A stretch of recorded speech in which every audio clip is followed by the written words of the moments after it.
It all started on a quiet Thursday afternoon when I was working in my Ranch Lake Cabin office, tucked away from the chaos of everyday life. The peaceful environment, surrounded by the beauty of nature, had always been my sanctuary, a place to focus on work without distractions. But that afternoon, my solitude was shattered by a loud knock at the door. To my surprise, it was a representative from the Homeowners Association, HOA, of the nearby complex. She claimed that I was violating some community rules regarding property use and needed to immediately cease my business activities in the office space. I was confused and caught off guard. I had always followed the guidelines of the complex and ensured that my activities did not disturb the community. But here she was, demanding that I shut everything down. I tried to explain that my cabin office was well within the rights of my property, and I had full ownership of the entire complex. It wasn't just a cabin, but a sizable piece of land with multiple buildings, all under my name.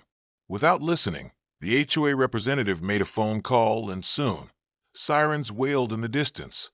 A few minutes later, a police car arrived with two officers stepping out, asking what the problem was. I calmly explained the situation, emphasizing that I owned the entire complex and that the HOA had no jurisdiction over my property. But the representative persisted, claiming she had authority over all community matters, including my office space. At this point, I had had enough. I showed the officers my legal documents, proving that I was the rightful owner of every building, office, and surrounding land, leaving the HOA with no ground to stand on. The officers, after reviewing everything, immediately realized that the HOA had overstepped their bounds. They calmly escorted the representative off the premises and assured me that I was fully within my rights to operate my office as I saw fit. It was an intense experience, but it taught me an important lesson. Never let anyone, especially an HOA, try to take control of what you rightfully own.